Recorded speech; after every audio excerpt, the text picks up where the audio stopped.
Good evening, everyone. Do not change the dial. This is the Beer Fridge podcast, and I'm led to believe that here we talk about beer. 1, 2, 3, 4.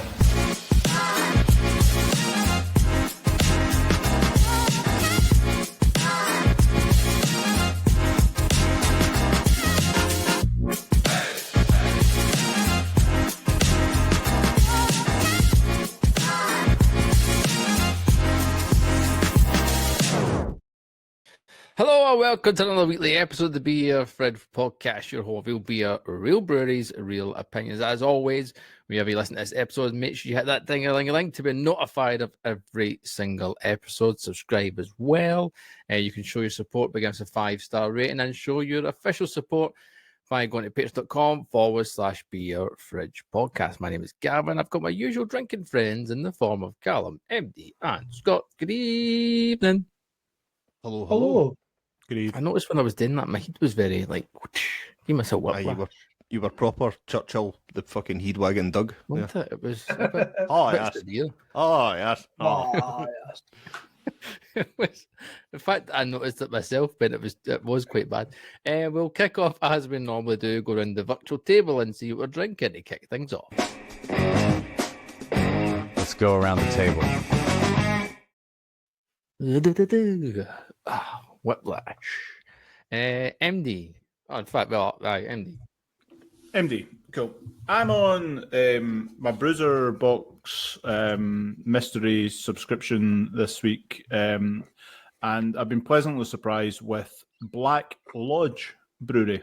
I know, Gil, you got the same box as well. I've had a couple of the beers from them, and all but one so far have been an absolute standout. And to be honest with you, this is another really tasty beer. This one is their West Coast IPA at 6.2% called South Down Baxter Street.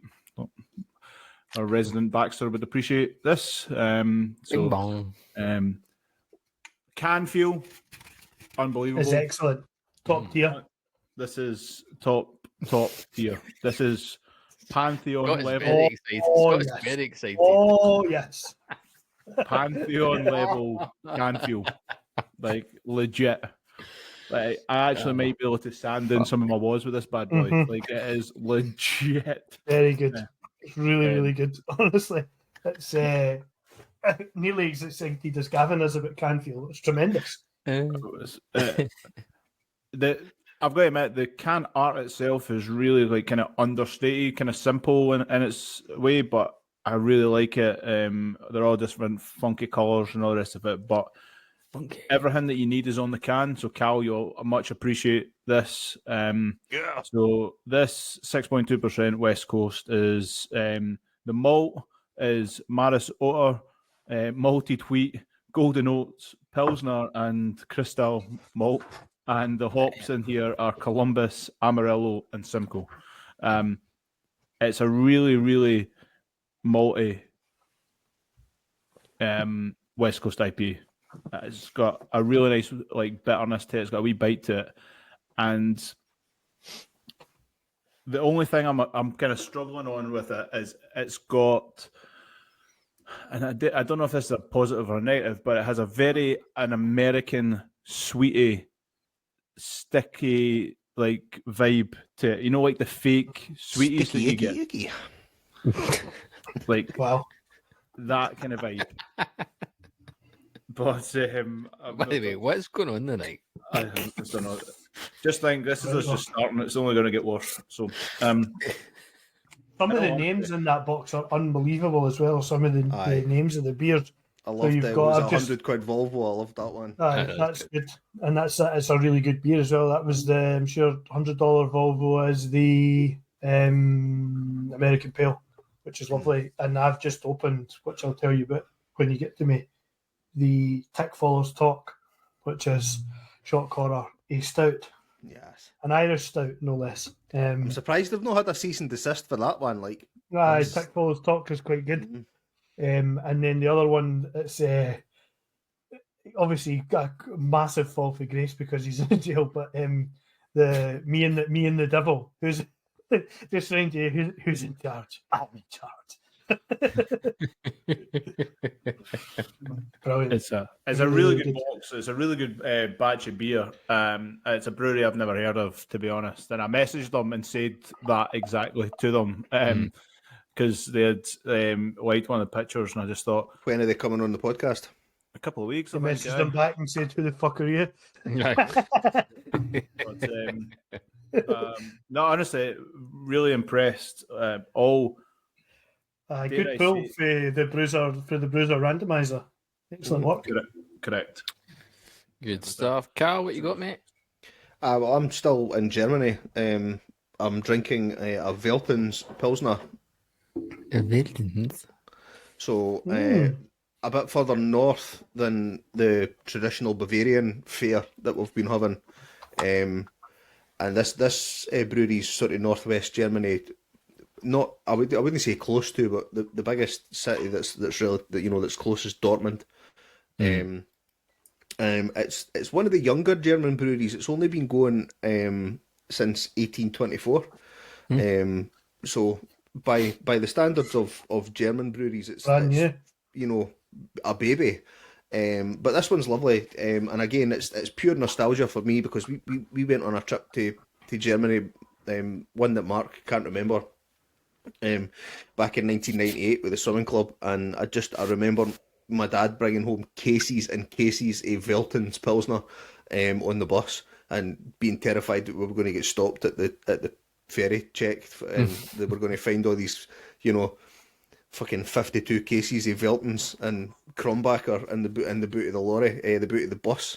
But yeah, it's lovely. It's citrusy, malty, crisp and clean, like you would expect from a Pilsner, and it's tremendous. And but a run of the mill German beer is up there and probably better than most of the lagers that you're going to get anywhere else, really.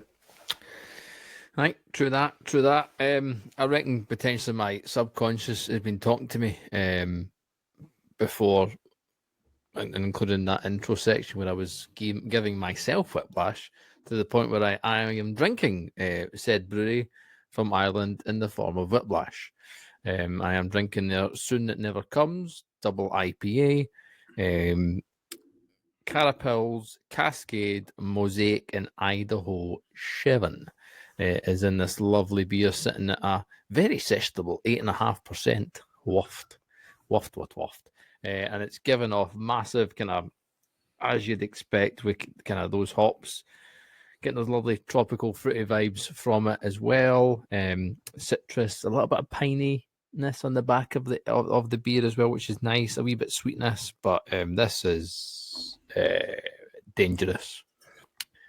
Dangerously drinkable, smashable, sessionable. And before we were recording, I said to the guys, I was like, this is a box 100% to get, because I think I got 9 cans or 10, 9 I think I got, and pretty much every single one, bar maybe 2 at best, have been double IPAs. So if you're a Bruiser subscriber, you get, or I think this was actually a special box incident, now I think about it, but you're getting your bang for your buck on this one. And it's, yes, definitely one to add to your list in the form of Whiplash. My next beer is another, fun enough, double IPA, and it's a collaboration with Garage in Barcelona. They're Barcelona, aren't they? Yep. Yes. That was right. Aye, so Garage. Christ. The box is good. And Gilroy, sorry. So I'm having, as I said, Black Lodge as well, and it's Tick Follows Talk, which is their Irish Stout. It ticks off exactly what you're looking for. I think it's a great example of that style. Again, hops, obviously quite light on hops. It's Goldings only, which is excellent for a kind of traditional stout. Malt, I did take a bit of a double take, because I thought in amongst the best ale, oats, roast barley, wheat, and brown and chocolate malts, something jumped out at me, and I thought it was terrified wheat, but it's not. It's horrified. I thought somebody had frightened it, but it's horrified, and it's excellent. It's got all that sort of lovely bitterness to it, that kind of roasty backbone to it, but it's pretty light and, dare I say, in true Callum fashion, it's very refreshing just at the fridge. Indeed. Terrified. Kudos on that dad joke there, Scott. Excellent. Wait for the top drawer. Terrifying. Top drawer indeed. As always, then that's what we're drinking. Let's kick into the next gear, into second gear, and get some updates in the craft beer world of news.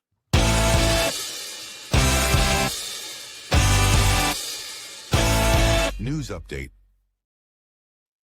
News update indeed. I will kick things off while the guys are still Googling if they've not already finished. Northern Monk are putting a beer into Sainsbury's. A pint can, incidentally. It looks awfully like a Sierra Nevada can. Just Very beyond. reminiscent. It is Beyond. It's called Beyond. It's a classic IPA sitting at 6.5%. It's going to be in Sainsbury's. They're saying it's going to be fresh from the north as always. So we'll be interested to see where that sits in the market. There was a article published this afternoon, and I apologise to whoever wrote it, but it was in reference to Tesco, and they've been noticing an uptake on sales on fruity beers, which, following our conversation 2 weeks ago, to that Good news for the guys at Bacchus. Nah, exactly. Where we'd say, what was it, like on average there's like 4 or 6 sales of craft beer. Was that a week or a day? As a previous Week. in my long kind of, but ultimately successful travels away from the pressed apple, which I know we've spoken about already, pre-record. But in my travels away, I was absolutely a framboise fanatic for a long time. So I've definitely, there's room for fruit beer. Having drank or kind of kept on drinking that of a certain Morrison's Cold Beer Company in Stirling Dry of said framboise, just to make sure they didn't get rid of it. They kept it on the bar. The fruity beers have got a place, but I don't know if I would I don't know if I could handle just as much as I used to previously drink. I mean, we're talking hefty volume of purple liquid. You know what I seen over the weekend was, so obviously Brewdog have got that cold beer lager that they do. I seen over the weekend they've now got a peach infused version of that same beer. Jubel. Exactly. Jubel. Aye, spot on. But like it's this time of year where all the supermarkets are bringing out their craft beers and new craft beers, and if like Tesco, I think there's like 6 or 8 new ones. Obviously we've got this new one from Northern Monk going into Sainsbury's. The list is pretty extensive, in fairness. I had a couple over the weekends. I had Vocations Incognito. Is it Incognito? It is. Double IPA. I had Northern Monk Galactic. That was pretty decent. And some of the stuff is all right, but it's no like going to blow your head away in terms of this is a beer of the year contender. But I feel like they are getting a wee bit better. Just a wee bit better. They're maybe picking up a wee bit, but I mean, when you can walk into the same supermarket and grab size cans of Sierra Nevada, how would you branch? Here's the thing. I've just thought in my head there, playing devil's advocate with myself. Is that me saying that just because they're new? Aye.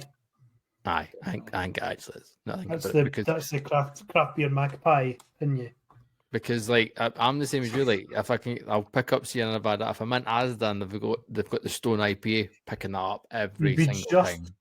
You'd be just as purchase heavy if you walked into Home Bargains and seen they had Croatian Guinness. Aye. Very true. True that.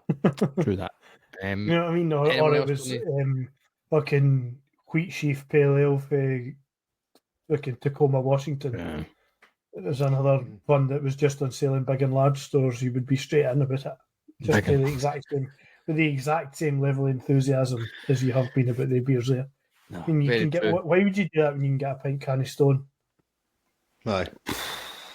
That's It's the a hard thing. argument to have in it. Tierra Nevada and pint cans and big super duper cans of Stone at 586 I mil. know. Like, I tried the that's what- Northern Monk one. Don't know about the rest. 6.5% pint cans of IPA. I will absolutely try one or two, but What I'm is I it? don't know what. intrigued. It's 425. 425 for a can down south. Don't know what Yeah, it'll be yeah, here for and then you get Yeah. the 4 for 3 thing as well. Right, all right. Fucking hell. Aye. But no, I'm Fucking The- allow for my messages. I'm sorry, can I just I'm going on like proper supermarket rant here, but there's no fucking way I'm paying $4.25 for a supermarket pale ale. Nope. And No, it's an IPA no. and it's 6.5%. it could be No pale. fucking honestly, it could come with the chance of the gold can, and there's no chance. Like Oh, funnily enough, actually, you say that gold can. What's their face? Whose does is it Badger? Oh, What's what's in the Badger with the what's the mustache? brewery called? Oh, there's one brewery that's got supermarket beers, and they've got a thing on it. They've got a West Coast IPA, and if you peel the label back and you find the gold whatever ticket, you get like what? And I'm standing there. I was like, golden ticket. I'm standing there. I was like, Is it what's stopping me? Outland? Outland, Is yes, it the thank kind you. of weird the can with it's like the black and white. I was like, can, what's can with the stopping blue me logo? from picking each one of these cans up one by one and peeling the label off and going, nope. Oh, it's like going into. Remember, I saw this the other day on Facebook, and it was that security. Another one stop. The Christ, they're letting folk out with full bags full of steaks. Aye, true. Aye, but we'd be the ones that get caught. Ken, you can go into 100%. They'd be you like, can go into Sainsbury's and fill your trolley full of Glen's vodka and walk out, but you know, if we're standing in the Aye. craft beer aisle peeling labels, we're the ones that are going to get lifted. No, it remember feels like- I saw this the other day. Just you were talking about kind of golden tickets and stuff. Mind Walker's Crisps used to put fivers in the packet.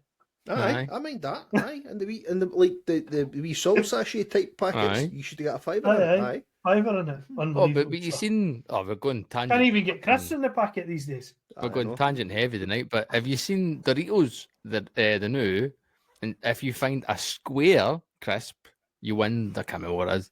And then I was watching the telly, but I was like, but what happens if like Is it made out of crack- plastic? I was just about to say that. Is it, you know? what happens if it breaks in the bag? Or Aye. just glue it together. that's Ah, the genius of the marketing. Like there's never anybody's ever going to no packet of Doritos makes it home intact. You know, it's getting- Intact. Aye. That and Oh. the announcement from Doritos that they were launching this competition was also announced in tandem with the news that they were hiring a crisp sitter on her in their factory. He's going to personally sit on every bag of crisps before it leaves the Barry, factory. you got Barry for the factory down south, marking every fucking bag. He's the square crisp guy. He puts all the square crisps in the bag. know, He's got them all marked with fucking ink so that it'll show up on a black light. He's fucking straight into the supermarket. The vibe I was getting off like peeling off the labels of the can to see if the golden ticket was there was. Do you mind when we were growing up and stuff, and you'd go into the newsagent and you'd find the PlayStation magazine, and you'd bust the bag open to get the demo, and you'd walk out with the demo. Is that just I me? never did that. Right, cool. Callum, news. Fucking hell. Fucking, you can take what's the the statute? lads away. What's the statute of limitations on arrest McCalls? I know. Fucking hell. Well, I was. He's away him with fucking Parappa the Rapper and Abe's Odyssey on demo. Aye, fucking Abe's Do you play the Odyssey. PlayStation? Right, before the police burst in and arrest you, Gav, I'll crack Imagine on. getting dosed. I There like was the a- PlayStation. There was a few stories that I contemplated talking about. One was the launch of new Hobgoblin Amber. Another one was possibly the shortest article in BBC News history with the tagline, "Does non-alcoholic beer taste better and is it good for us?" And the article was Just in. No. the article was just one word, no. But I've plumped for this particular article that I was reading on beer today, and I know particularly one of the guys on Discord is very vocal on his love for this brewery, and he's when we talk about Orkney, we all love Dark Island as a beer on its own, but there's plenty of people that think that Orkney Brewery is just for tourists and it's a bit commercial. And if you're going to Orkney, the brewery that you really want to go to is Swanee. We've had them at the SIBA cask festivals, and their beers have appeared in Aldi on occasion in their sort of bi-weekly beer festival that they announce. Not seen them for a while, right enough, in Aldi, but they have been awarded this year the overall keg champion in the Independent Beer Awards for their Orkney Porter, which is a nice sessionable 9% modern classic porter from the guys at Swanee, and I've had it before in on cask, and it was tremendous. So I can only imagine how good it is on keg. So props to the guys at Swanee and doing some fabulous stuff. Indeed. Dale, anything you want to shout out? The only news I've got is just kind of fucking typical miserable news, and we're just about in. You need to start going to him first. I know. I know Callum's always got the and elsewhere story. You know? I know. Cal always tells us about some brewery that saved babies and made, you know what I mean? But this is well, I suppose the easiest way is we're just about in April, and you know what happens in April? Prices go up, and it's just. Sorry, hell. was that an open question? Nah. But people need to know this shit, because people are going to moan in 2 weeks' time why a pint prices went up 25p or whatever the heck it's going to be, you know, and. No, he's telling a sad story. He's not getting his willy out. He's not on the pole. I don't know if I'm Things going to go start hand in music. hand. No, But, don't worry you know about what I it. mean? It's Like, all right. There you go. Nah, it's not. No, maybe not. Come on. I just think, obviously, we are we've spoke about duty already. We've spoke about all the bullshit that's kind of going on within the industry, and it's with the new budget that's been announced. Basically, the duty goes up 1p or something like that, if I remember correctly. But the big thing that's the issue is the business relief aid has been reduced for 75% down to 40%, which basically means that all breweries are going to feel that sting, as well as the increase in national insurance and minimum wage and all that kind of stuff. So the thing that comes round to me is that the beer that we love is the only way they're going to make more money is by raising the price of the beer. And I think the article that I read earlier was saying there was hundreds of different numbers that got flung out, but basically the 21p a pint was the rough estimate. It's going to cost the drinks industry something like 650 million, they said, this year, which is, I know, all random numbers that are total, but in an industry that's been humped since Constantly. COVID, basically, I feel like it's just another, saying a nail in the coffin. But See, the daft thing is, it's going to continue to get humped. And it's going to be the independent breweries that suffer the most, because if you can afford to brew Madry and sell it on the font at £5 a pint, the people that are buying it for that aren't going to really balk at paying $5.25 for a pint of Madry.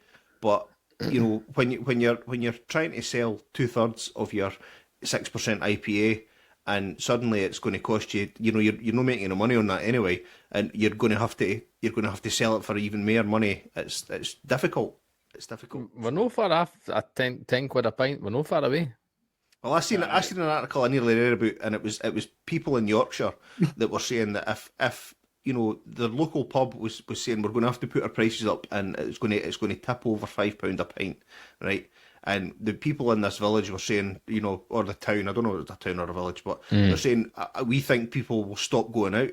And I'm like, fucking, if we went into Edinburgh and we were getting pints for a fiver, we'd be cock a hoop. Aye. Never mind going to somewhere like Manchester or Birmingham or London, for God's sake. You double that in London almost. So Easy. This is the kind of point I've been kind of pondering, is the fact around does it matter what's on the bar then in terms of the pint, or is it just that's the pint price? Because we all know that it doesn't cost £5 a pint. But pubs are trying to make 70% margin. Depends on the that. setting, Mark. Like if we're out for a sesh, right, and we walk in. I mean, there was one pub that we went into, was it the Chanter? We went into in Edinburgh, and we went to the bar, and we went in there because West was pouring, or supposed to be pouring, so we were going to get a pint, and the West was off, and he offered us Star of Pramen instead, and you tore a strip off him, and we walked out the pub, right? And but That's we not who diplomatic Hobbs. But we were a few scoops down at that point. But realistically, right, if you walk into a pub in any town, really, and you walk through the door, you're not really going to turn around and walk out without buying a drink, regardless of what's on the bar. So they're going to get that sale. I think it depends. I think it depends on where I am. If I'm a captive audience at a venue, yes, absolutely. Mm-hmm. If I'm in town, absolutely not. I have done. I've trundled straight back to the bar again. Unless I'm in there meeting people who have already ordered a drink, in which case I would probably force one over. Aye. I suppose if it's me and Kirsty, then I'd probably be a bit more inclined to say no, I'm not drinking any of that passion. Turn tail. I mean, I did the one time and it pained me and I had a great experience in there again at the weekend, but it's only just because it's not my scene.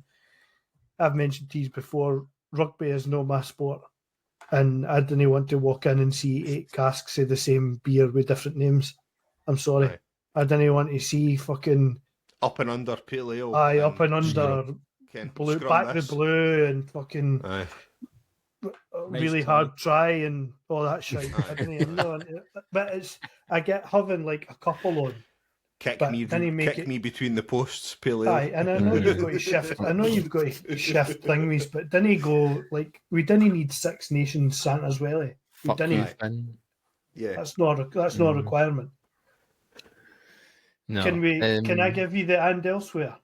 Yes, go. No, yes, please do. The news very quickly. Just so you were talking about, kind of obviously things are going to go up and things are going to change. This, I think, is an absolute win, and I can't wait to buy cans upon cans upon cans of it. So, this beer is a 5% Hills, and it's £3.60 a can. Oh, hello. And it's New Barnes Lothian Lager. Oh, yes, seen this. It's called Lothian Lager because it's 100% brewed using East Lothian grown barley. Nice. So you've properly got local. The ingredients are right there. The breadbasket of Scotland, East Lothian. Indeed, it looks absolutely superb. Hops are carefully balanced and subtle, allowing the malt's character to shine. Super clean, super refreshing, or perfect beer garden beer. I can't wait to have loads of it. 14 cans it. 14 cans right now. Is it on the website? It is absolutely on the website, and you can buy it with shop pay almost immediately. 1, 2, 3. And pick up is available at 13 Jane Street, usually ready in 24 I'm in Edinburgh, the Moral boy. 3 cases of 12 ordered the mead. What a great project. And when you look at the cans, you'll see it's got all the hallmarks of a proper kind of. It looks like that kind of proper homegrown lager type can and all that type of stuff. It's proper nostalgic and it looks great in the glass on the kind of promotional artwork they've got set up. It looks tremendous, and I really want one of the glasses they've got it sat in. If you get the chance to see it on the website, the glass is tremendous. See, for me, this is something that I think this should be everywhere. within Mhm. Leith. Mhm. Right, every pub should have this on. Do you know what I mean? Like, it should be. I just want to go back to the fucking old school, man. Like, I mean, I was 360 saying a that, can. Fucking hell. like, I want to go back to like your local brewery and bar work together. You know, the beer was made in the fucking back door. Yep. It was like, and it was or wheeled along the street, and it's. I mean, I want some of the things for then. I didn't want to stay in the same room as the coos. I didn't want I like didn't- dysentery and cholera. And that. I didn't want. I didn't want to. I'm Look, not if that's working. what has I'm to not. happen, I'm not working. fuck At, it. I'm not working at Mill.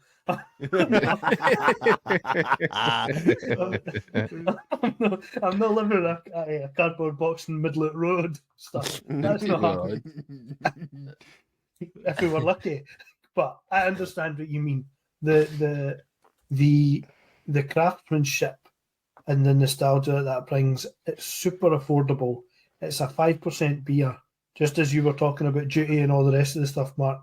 That's passing on the no having to shift. I mean, New Barns we spoke about before they were in. We did top tens last week.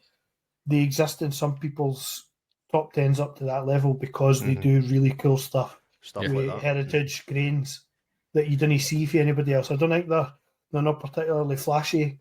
I don't No. think when it comes No. to hops and things like that, but when they brew stuff that uses heritage type things, It feels and like- grains and stuff, they're superb at it. It feels like everything's brewed for a reason. Like every beer's made for a particular reason. They're not just brewing for the fuck it, you know. And That's testing for a year. It says in the stuff they've been testing that for a Right, year. there you are.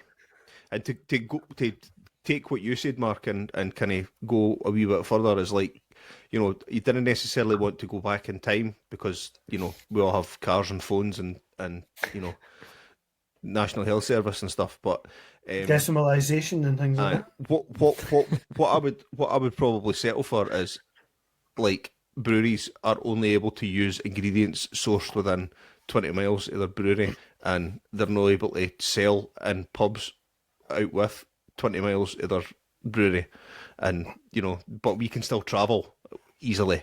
So if you want to drink New Barns, you're going to have to go to Leith and drink it in the 2 or 3 pubs that are around about there. If you want to drink, you know, Northern Monk, 100%. you have to go down to York and or Leeds or wherever it is and drink it. And That would you know, be a great Surely place that- for pubs like Chukter's and things like that to take a stand and say, if you're coming here, you're not having swill for fucking no even Spain.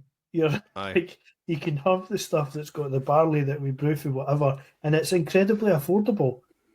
Surely, like breweries doing that type of thing that you both mentioned, like saying, "All right, we've brewed this wherever we are, and you need to come to the 2 or 3 bars." Like, is that no like make it build a wee bit more hype and a bit more access, and you get excited to get it, and you go, "Oh, I need to go to the tap room or the bottle shop that's in X, wherever it is, and to get this beer or order it from them." Like that to me in my head just builds like how hype builds that kind of exclusivity for a product and stuff, and makes it Surely more that exciting. helps with everything, Gav. Like in terms of like if the beer needs to travel along the street, you know, the brewery doesn't have distribution costs. Do you know what I mean? It's if the obviously the ingredients and all the rest of it is one thing, but like the whole point that I'm like we just spoke about with duty and that is like can we reduce the cost, because like the pubs are dying because folk aren't going, because you can get a 12 casey Star whatever in the supermarket for 12 quid, 9 quid, 15 quid, whatever. And everyone's got a Drenheim bar now because of COVID. And that's it. And I suppose COVID hit that. But like if folk aren't going to the pub like they used to. The pub was the heart of the community. It was where people went to socialise, all that kind of carry on. We do that online now. Do you know what I mean? But the thing is, going to the bar and enjoying local beer poured properly that's travelled along the road, like there's something about that. Do you know what I mean? And that I just think it's so important, and it is difficult. Don't get me wrong. we're saying all that. We're in the money making business, so like people need to make money, and we deal with that. But And the bars have got to go with consumers. The problem is we're a, Aye. I would say, probably over vocal minority. But things like that, I mean, if that tastes anywhere near as good as I think it tastes based on one picture, at 360 I Sign me can. Sign, like, I'm in. I mean, I Okay. can't wait to have it, where I assume it will be pouring at the Salt Horse at some point very, very soon if it goes into kegs, which I assume it will be. And I can't can I wait see to on have their it at the Salt website, Horse. then, mate? I'm on New Barnes Brewers of Leith, Lothian Lager, 5% Hills. Had to cut. You need to. I just searched for it I just googled it specifically. Well, I was if on, you go I'm on- on their can site. I'm seeing If you what go they've onto got. their website and you filter, if you filter it from newest to oldest, it comes up first on the list. I had to dig about a wee bit before I found it on their website. You can order 60 cans. I've not hit the maximum on quantity yet. I'll let you know when I do. I had to pick. I need to mention this before we move on. I've already drank this beer, and I've picked it up purely for the name and purely to get Mr. Mark's reaction to the name of this unbarred beer. A hazy IPA with Idaho 7 and Mosaic sitting at 5.8%. It is called Throwing Shade. And Brett needs his. We need some commission, Brett, is what I'm basically saying here. This is the second time that, Yes. You've dare I been say, podcast lingo has ended theft. up as brand names for Unbarred. Well, I think this is actually the second. This is a rebrew. I'm pretty sure they did Throwing Shade, the original one we were upset with. This is Throwing Shade Volume 2. I could be wrong. No, I think you 'Cause might I be feel right like on we that. had this conversation before. Throwing more Unless- shade. Unless I had it in a dream. Throwing all the shade. Look, Surely I Throwing think it's Shade will cool. be a black IPA, isn't it? Oh, 100%. Yeah, I mean, if we were doing it, aye. But in fairness, it is actually a good little tipple. At 5.8%, it was tasting fantastic. It's now been like it's 5.8%. I've now indulged myself into 8% Whiplash beers, so like, Yep. Backstroke. No, well, aye. Just a bit. Gilroy mentioned it and Callum mentioned it a little bit as well on the Discord page or Discord followers, which you can be one and join the chat as well. The link is in the bio of our Instagram page. Last week's podcast, we did our revisit of the top 10 breweries in Scotland. Some of our Discord members got involved and we got some messages back and forward. John, regular Discord member and long-time listener, and long-time contributor on the Discord, sent over his list. He's also a Patreon member. So hats off and thank you, as always, to yourself, John. He obviously got this episode a week before everyone else and was able to get in before anyone. And he sent over his list. And I wanted to, because you two, in the form of Scott and MD, aren't on Discord, and you won't have seen this. I'm on Discord. You're on Discord. I'm on so just Discord. Scott. No, you're not. I Not am. on- Yes, Are you? he is. Robert No. Gilroy Silk. He joined the Discord community at the weekend. Oh, pardon me. I was half cut at the time that I seen Robert Gilroy Silk, and I nearly messaged the group and said, "Who the fuck is this melt that's just joined?" And then I fucking twigged. Fortunately, before I sent the message and was ridiculed by everyone.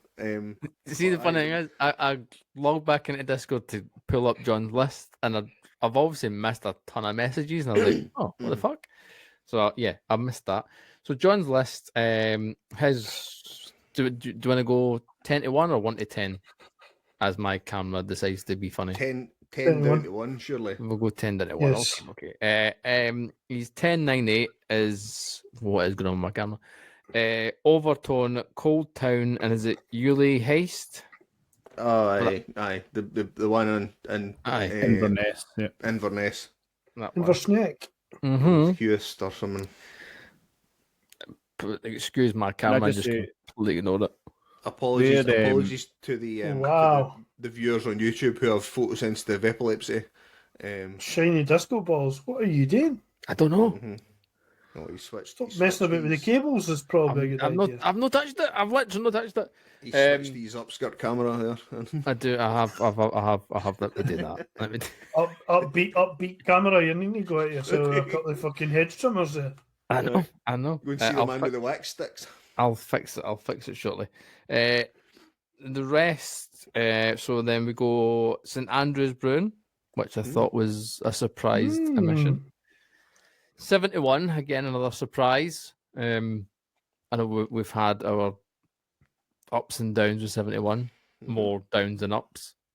One that I know, Gilroy, you'll get involved with this. Holy Goat, Indeed. sitting at 5, and then we go from 4. All the rest we go Black Isle, mentioned previously, Stewart's, Fierce, and then numero uno, which was number 1 for many of us in the form of Wasted Degrees. Yes. Thoughts on the list? I would do well, agree, disagree. He caveated the list with saying that he was it was very much a product of his environment. He was you know, he's included these breweries because he drinks them all. He drinks them a lot. He's the breweries that he's exposed to most with his work and where he lives and stuff, and which is totally fine. You know, I'm quite sure if you live next door to maybe no tenants, no. Maybe don't not. think so. No, but yeah, no, I totally get on board with it, and you know, the fact that I don't know a lot about these breweries is purely because I haven't really had that much exposure. But that doesn't mean that we're not interested and keen to try and get them on board and talk to them. Yeah, defo. If you want to send over your list or get involved in the chat and become a fridge magnet and get on the Discord, do so. The link is in the bio. You can join the chats that we have, and yeah, they occasionally go off the wall. Just fun. Indeed. Very fun. Callum, I'll let you introduce our next segment. Yes, so a nice segue from Discord is that Gavin and I are have joined the server for the Beer Writers Guild. So you guys have got to get involved in that because it's some quality chat on there. But there was a message pinged through this evening from Dave from Indie Rabble Brewing, looking for basically any publicity that he could get his hands on to promote a beer festival. And, you know, Gavin Lightning Fingers Baxter was right in there with a message saying, yeah, well, we're recording a podcast in about 1 hour's time. If you've got any time to spare, we can jump on and have a chat about it. And the appointment was duly booked. So thanks to some clever computer wizardry that Gavin's going to pull right now, we're going to get Dave from Indie Rabble Brewing on to talk about his beer festival in Maidenhead and a little bit about the brewery and teasing a brewery showcase that's hopefully going to be coming up in a few weeks. Right, we are now joined by Dave from Indie Rabble. Good evening, Dave. How you doing? Evening, Gav. Yeah, not too bad, thank you. How are you? Very well. Thank you for taking the time to join us on the podcast. I know it was a very much a last minute to get you on. The message came across the Beer Writers Guild Discord looking for. I was like, oh, let's just get you on. Let's just get you on straight away. Let's not mess about. Good timing. Good timing. No worries indeed. at all. So yeah, Dave is on to promote and talk about the Maidenhead Craft Beer Festival taking place on the 3rd and 4th of May. Excellent dates, by the way. Excellent dates. Just so happens to be my birthday. So fantastic dates. Tell us about the festival and what goers should expect. Cool. So effectively, a tiny bit of background for anyone who doesn't know who I am. I own 2 craft beer bars in Windsor and Maidenhead, which is called A Hoppy Place. We've been going about 5 years. And in addition, since April 2023, but more officially since August 2023, I'm also co-owner of Indie Rabble Brew Co. So another brewery in Berkshire. It's quite a well-populated area for good beer. And as part of setting up the brewery and having a bar next to Maidenhead Football Club as well, led through various boring circumstances I won't explain here, but to us getting our beer in at the football club, which is obviously fantastic for us. Yep. And what they're looking to do is use the space really for other, from their perspective, other ways of making a bit of money. And we had a good conversation. And what it led to, it's always very, very hard to find a venue where you can put this sort of thing on.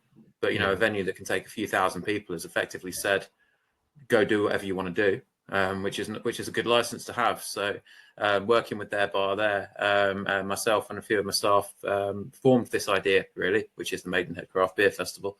And the intention is for anyone who's sort of been to, the We Are Beer festivals or Brew London or anything like that, not just to have a wall of beer and you turn up and drink it and go away, but to have the breweries there for anyone that comes along to meet the breweries, actually chat to the brewers, the brewery staff, and it to be like a coming together of like-minded people, really. So 50 or so beers there over 4 sessions. We've announced 6 of the breweries now, and I'm happy to go through who they are if you want. There's about another 5 to go, and then a few special bits and pieces as well that'll hopefully get a few people excited. No, the first half dozen that Gavin and I were looking at online there, as you say, that have been released already, are more than enough to tempt the most avid craft beer fan along. So if there's a prospect of some additional breweries going on, so who have we got lined up so far? So far, what we've tried to do, we've got a couple of big hitters from Berkshire because I think we produce some very good beer. But equally, a lot of our customers at this event are going to be Berkshire people. So I've been doing my best to get people to travel, really. So from Berkshire, we've got Elusive and Double Barreled, and people probably won't be that surprised to find out that in addition to those great breweries, at some point I am going to announce my own. So Indie Rabble will be there as well. I'll be mad not to. But the rest of the list we've put out so far is Hoxton's Great Beyond, who according to Brewers Journal, this year's best new craft brewery. It's quite an exciting one. Yeah. And then from Searchley, we've got Attic. We've also just got New Invention on board, who produce some mad stuff. Yeah. And potentially maddest of all, a brewery whose core beer and only core beer is a Rauch Lager, is Otherworld from up in Edinburgh, who we've got on board as well. Yes. Yeah, they're being Scottish, obviously they're well on our radar, and a brewery that we're all excited about, and I can't wait to speak to on the podcast as well. But cool. They're wonderful people. We went up. We got involved with them because of Elusive's Collabogeddon last year. Yep. Andy effectively came to me and said, "Are you mad enough to travel to Edinburgh with a week's notice?" And it's like, okay. So we went up there. And as part of having them at our festival, we're going to get the return collab in tank as well. So should be cool. That's just such a great excuse. Beer festival and a collab to go off the back of it. It's something that when we're touring as a brewery, I always like to do. Is like, I'll come and collab with you, but is there a way I can sell some beer to kind of help pay for it, if that makes sense?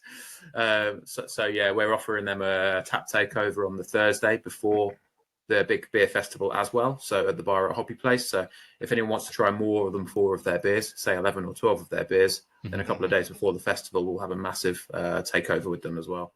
They're traveling easily the furthest, so it seemed the right thing to do. It feels like in that respect, with these kind of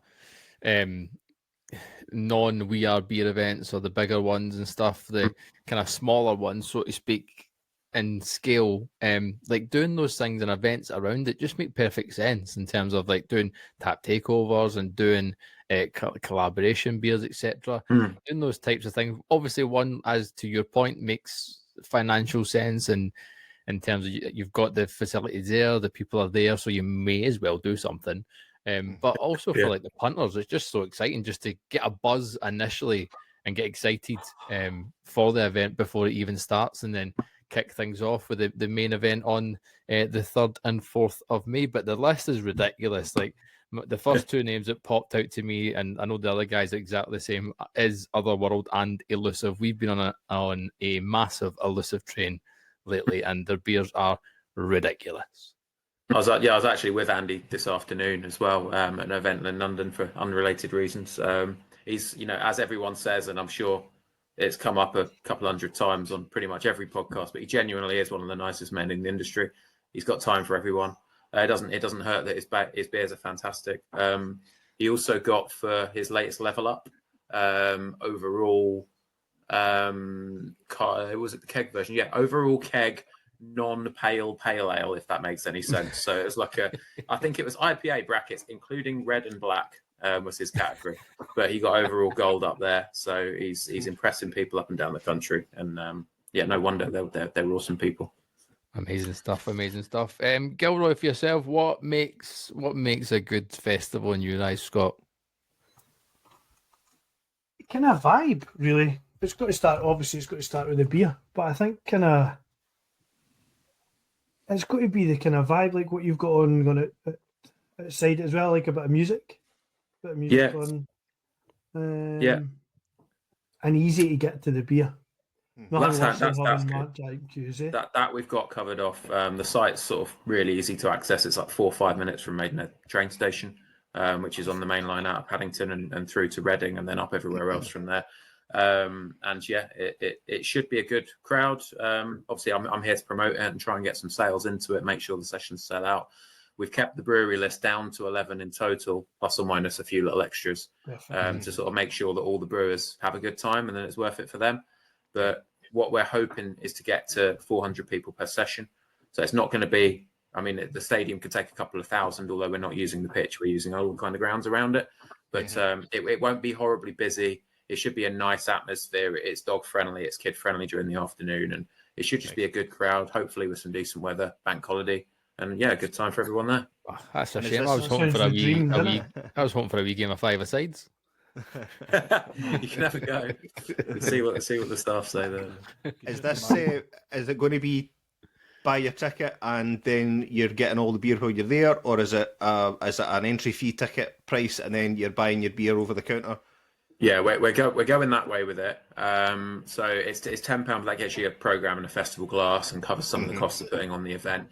And then it's measures, all the standard measures from the breweries. I think I see both sides of the all-you-can-drink ticket, right? Like, I know a lot of people absolutely love them. I personally find that I end up, because I've got a history of playing computer games, min-maxing, if you know the term. Like, I get in there and it's like, right, what's the strong stuff? And then I get away thinking, well, I'm bladdered, but did I actually enjoy it? Will I remember it? Personally speaking, I know some people feel exactly the other way around. But I'd rather have a low cost to get in and then, drink what I really enjoy and spend the time chatting to the breweries and not being stressed about trying to get my ticket value sort of thing. That's me. But we've been to festivals that are both ways, and there's as you say, there's absolutely merits to both systems. It's just your preference. So yeah, exactly. Mark, you've obviously attended festivals and been pouring at festivals for a brewery. Obviously they prefer that kind of system where it's they buy a ticket and then you're buying your beer over the counter. Benefits for brewery from your point of view, Mark? I think you just get to see cash at the end of the day, and I know that sounds really simple, but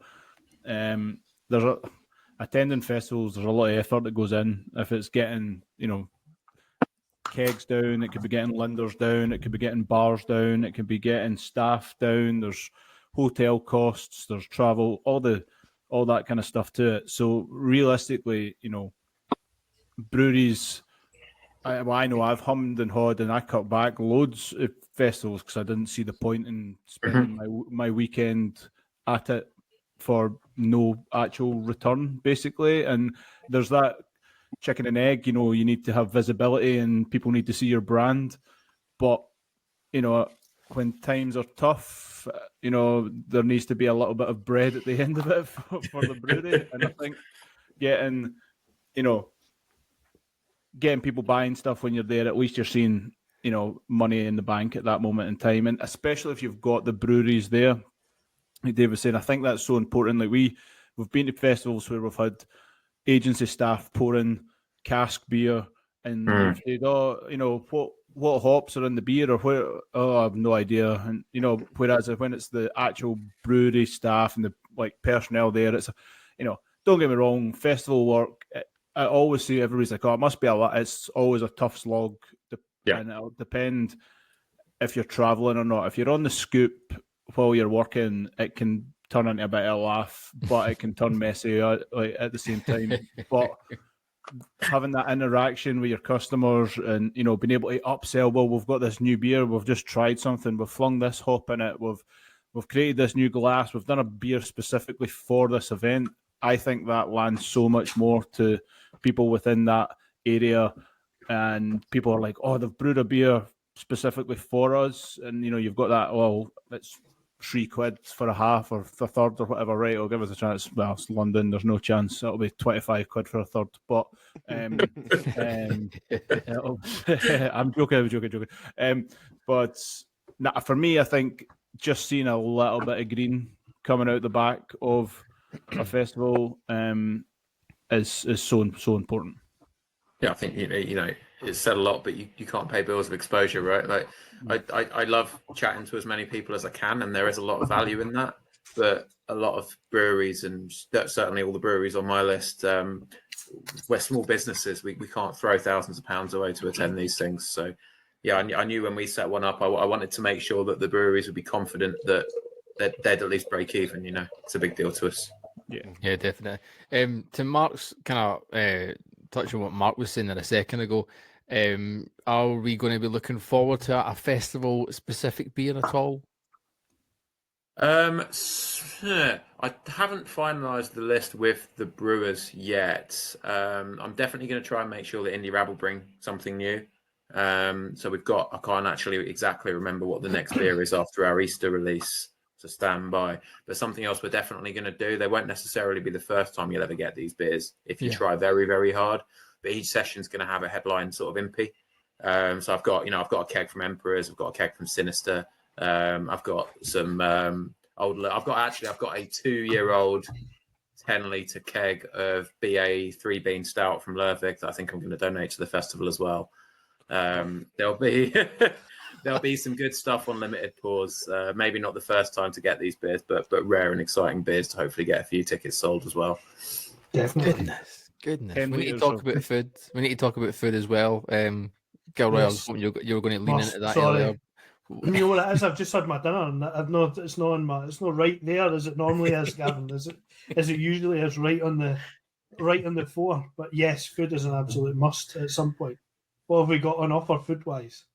So we're hoping to get a third food vendor lined up, but so far we've got a really good local burger company, flipping patties as you were, and we've also got a sourdough pizza producer lined up as well. So they're staples, but you know it's good festival food. It will keep people full. I'm hoping to lock in like a vegetarian vegan option as well, because there will definitely be demand for that. But yeah, that'll probably be the pizza place. Then that'll be good. Yeah, but we'll people will be well fed, and the football club's got its own little bits and pieces to set up as well, because obviously they do this every week. So yeah, excellent. Awesome. Makes sense. We've made it this far, and we've not even told anyone listening where they can get tickets from. Where would be the best place? So if there are show notes, I'll throw you the link to hopefully get that included. If that's cool. But the tickets are on Eventbrite, so we're going with them. They do take a little bit of fee, but it means it's much easier to find online than if I was just to stick it on our own website. If we don't sell out, there will of course be tickets on the door. But I'm hoping we do sell out, so go to Eventbrite and get your tickets. Yeah, I think you've picked jokes aside, that it is a good weekend to pick the May Bank holiday weekend, so I'm sure everyone will be looking for something to do, and that is probably the best thing to do on a bank holiday. I know it's my fantastic idea of a birthday celebration, going off to a beer festival. Make sure you go over and check it out. The Maidenhead Craft Beer Festival,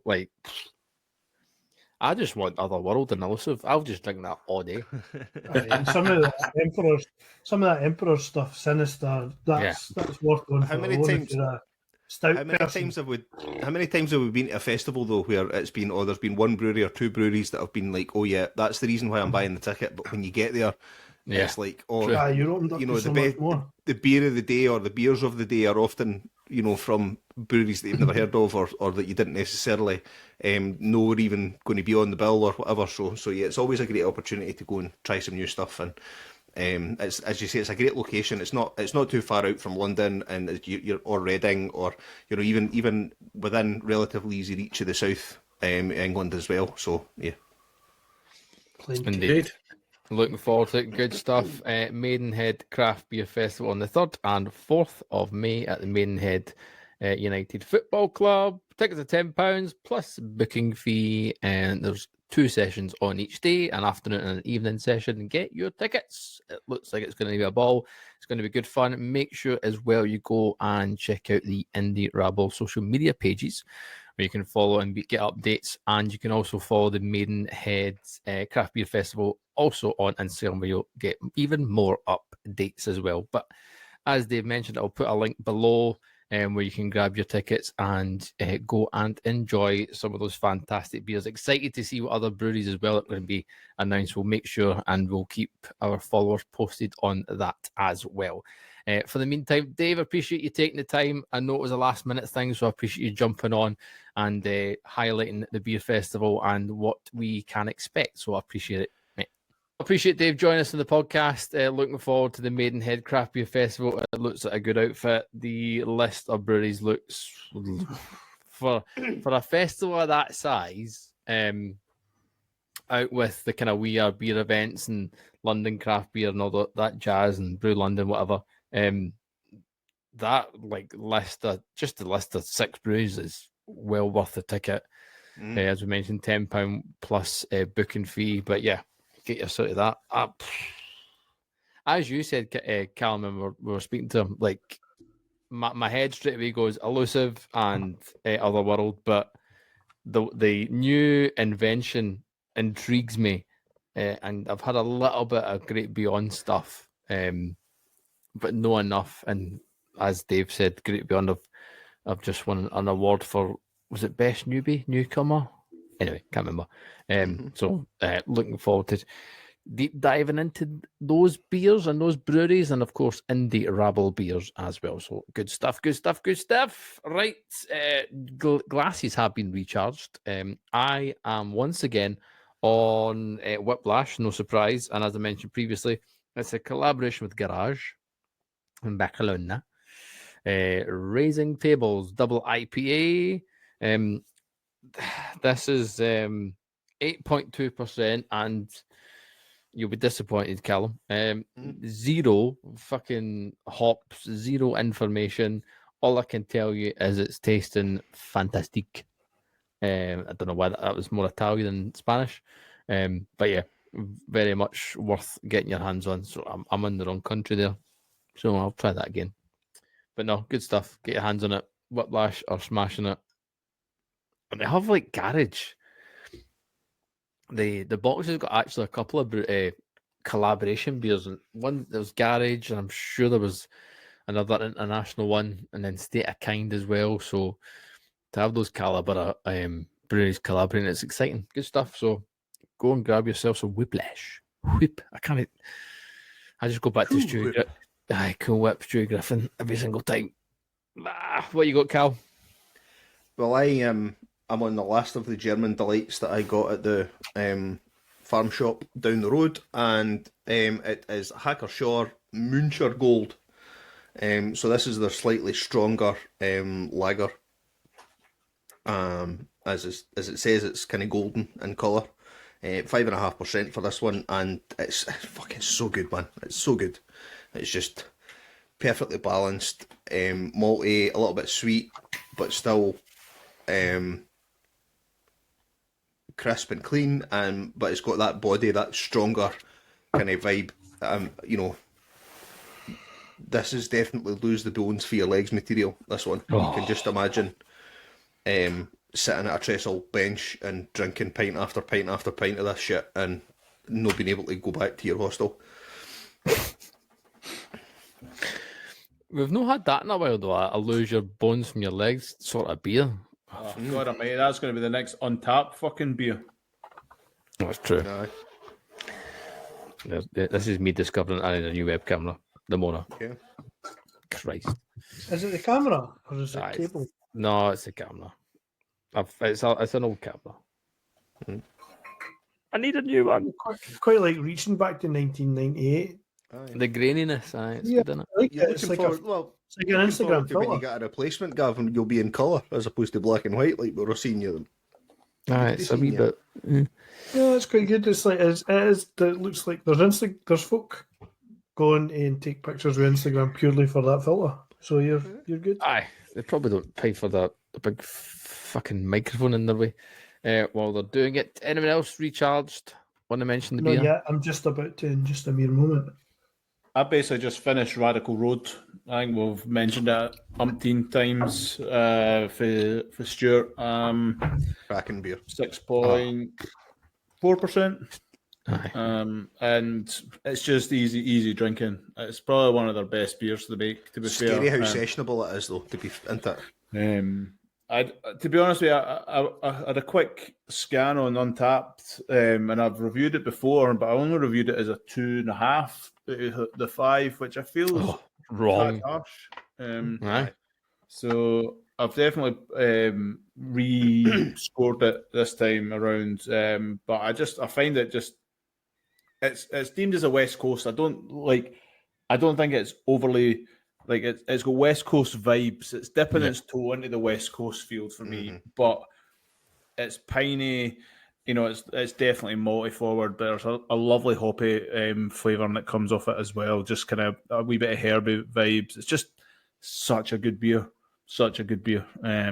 So highly recommend. I say 6.4% session IPA. Shock horror. Captain Contrarian changes his mind. I didn't get all flip flop fucking Magoo title for no reason here, boys. That's what it's all about. Fucking the absolute epitome of fucking objective rating on Untapped. Just all right. 2 stars. It was 2.5. I reviewed it before. I feel like it's a strong 3.75. Don't drink liquid. 1 star.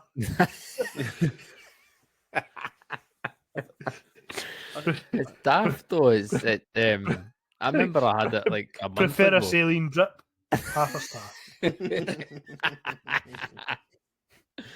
Like I had it like a month ago, and I was like, I've completely forgot how good it was. I completely forgot. I just pigeonholed it and completely forgot about it, and then I was like, oh shit! Like this is like really good. Genuinely really good. Right, I've got another rendition while Scott recharges his glass, and I'll give him time to have a sipperoo of my now favourite segment of the podcast of What the Dunkel. What the Dunkel?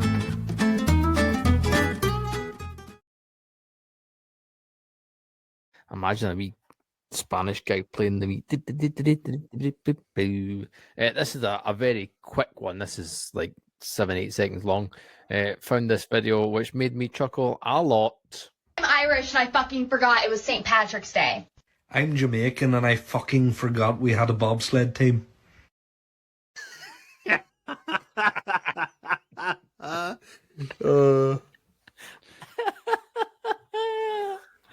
Oh no, it's too funny. Oh, if you've listened this far and you've got videos that make you chuckle and you want to hear them on What the Dunkel, send them in, send us a message, whether it be Instagram, Facebook, or on the Discord. Send us them. You need to check you talking about St. Patrick's Day. You need to check the interview with the old boy at the train station in Dublin. Mm-hmm. And he's the old guy, dosh, basically, isn't it? Aye, the guy's asking, "Are you going to go to the parade?" And he's like, "Fucking no, I'm going to sit in the garden with the Doug." Aye. And then he says it's just off for Americans here in Dublin, and then puts on this American accent saying, "Oh yeah, I'm Irish," and he like gets on my fucking tits again. Just a proper grumpy old man they've caught unawares. And he's just unloaded both barrels onto them, which is brilliant. Tremendous. Oh, you can't wind me up with that shite though. This is again tangent. See, like Americans and just people in general, when they're like, "Oh, I'm like a quarter this and half this and 7/3 this," and like just. The only thing that's more deplorable than that is turning beer green. Stop doing that. Right. or the River Green. Well, there's that. In but- Chicago, aye. I'm that desperate to be Irish. Do you know? I don't know. I'm fucking all get- for that. I've got to admit. Nah, I don't mind. fuck I don't off, mind man. that the River Green. I all don't. for it. I think it's fun. But what I know, there was a video and it's like, oh, we do St. Patrick's Day better than the Irish, and I was like, just No, I tell you, he didn't do that tell you, exactly. aye. Aye, that I'd exact rather thing. tell you. I know what I I'd think- rather be. I can get on board if your parents are that nationality. Like, if So you're only allowed to be. So you're only allowed to be one removed. Is that? aye, yeah, and that means Aye. I can be all right with the likes of Scott McTominay being a Scottish football hero, even though that he speaks with like a fucking Manchester accent. I can be all right with that. Or Lyndon Dykes, who sounds like he's been in a washing machine with an Englishman in Australia. But He's full Skippy, isn't he? He scores goals for Scotland, so I can get on board with that. But Or these people- evidently Disney is. Doesn't well, know aye, because his aye. ankles. He's injured. Aye, but these people whose parents, sat next to a took a trip person on there a- once. well, no, they sat next to a person on a plane who had a green hat on one day, and suddenly they're Irish. No, I can't get on board with that. No, waste See, time. I didn't mind it, but like I realise that this opens me up to saying, I'm all right with Donald Trump claiming that he's Scottish because his mother was born in Scotland. which is nonsense. There's obviously exceptions that prove the rule, but I think I might be willing to, if not die, become seriously injured on that hill. That's. I think you've got. I think you based purely on for that specific thing.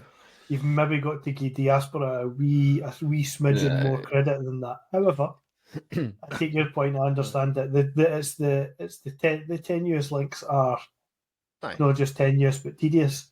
Do you know? But when it's some fucking Mexican illegal I'm immigrant free. that's pouring green dye into the river in Chicago, then Listen, it's everybody's happy. That's there as well. The moon. I don't know if I'd like to clean up the green bubble bath. In fairness, but hey ho. That opened up a tangent and a half. An island that will. But we've been having nights where people get drunk to excess in Scotland for ages. It's just Wednesday. I was going to say Tuesday, but It's just another day. It's been happening. In fairness, we didn't go with the old food culling thing, but that's fair. I did see loads and loads of things. Garda and police and officers of various places and various colleges having to pour away an absolute ton of like screen wash size bottles of green fairy liquid, which is quite funny. They're just pouring it all straight down the drain because they're taking it off, which is pretty ridiculous. But the houses have never been cleaner, I hope. Aye, through that. A hill that will definitely die on and will definitely stay there till the bitter end. The Big Swally in Edinburgh, the big Swally, Edinburgh is taking place in October. The list of breweries is literally fucking ridiculous. Yes. So far to be announced: Track, Long Live Beer, State of Kind, Baybrook. So just to give you, so I've said Long Live Beer. They're a brewery, based in Rhode Island. Obviously half Irish. So no allowed in technically, but Three Sons Brewing from South Florida. I mean, they might be allowed in. Who knows? We Can Be Friends. They will be there. And then again, it just gets ridiculous. Sudden Death. If I know they are German, yes. Northern Monk, we know those guys, and then Rivington and Finback. Yes, fuck hell. Sounds good. Sounds terrible. Nobody should go. It's only terrible because you know what your ticket yet. Nobody should buy a ticket. Nobody should go. No. That means there's no beer for us. See, the thing is, though, you know, with these type of places and with that level of brewery that's gone, especially Finback, the line at Finback is gonna be massive. Long. You say that they had the other half, and Trillium there last year, Mm. and we didn't have any trouble getting the beer. Right? Was that it? Thanks. So That's just that in. was it. That was it. We Queues didn't were have any- small. we didn't have any trouble getting the beer. So I'm No, not that's too, I'm because not too worried. and by the way, and I cannot wait to achieve the same again, because I'm really hopeful that Vault City bring out I'll have an event exclusive slush puppy available to everybody that comes in for a period Yeah. of time, because it takes them away from Trillium Yes. into the queue for Vault City. Meanwhile, those of us in the know step straight in. But before the Big Swally in October, we've got the slightly smaller Big Swally in April in Dunfermline. Regular and Swally. The regular Swally. Swally this. That was actually the festival that I asked Gav to look up quickly, but he bypassed that and went to the one in October instead, because I've not got access to all the passwords have changed, so I've not got access to anything.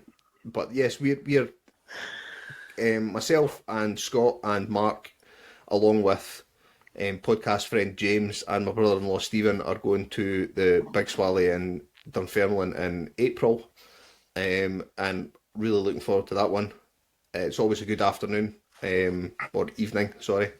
It's a great venue, small and compact. It's a relatively small number of breweries, and it's a good mix of the familiar faces a la Vault City and things, mixed with some of the other ones that we'll love to see from around. Well, you're going to get Wylam. I mean, Christ. Wylam, Tempest, Ribby, Pentrich, STF.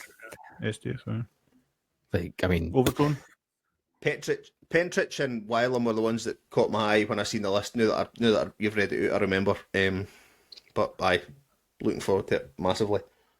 Aye, it's festival season. I think for the brewing world and the craft beer lovers and craft beer snobs of the UK, once Beer X hits, which it's been and gone now, that seems to kick off the festival season, mainstream wise. So yes, looking forward to a spring and summer of fantastic beer and fantastic festivals. Looking forward to trying some madness. So yeah, it should be a good one. I have got nothing left in my little black book, excuse me, that to mention this evening. Anything else that you guys want to mention? Nope. All good. Fantastic. Until next time on the podcast, as always, make sure you subscribe, hit that ding-a-ling-a-ling to be notified of every single episode. You can show your support by giving us a 5-star rating. You can show your official support by going to patreon.com/beer fridge podcast. You get every single episode a week early, unedited with all the bits in between. So head to patreon.com/beer fridge podcast. And that is us for episode 370.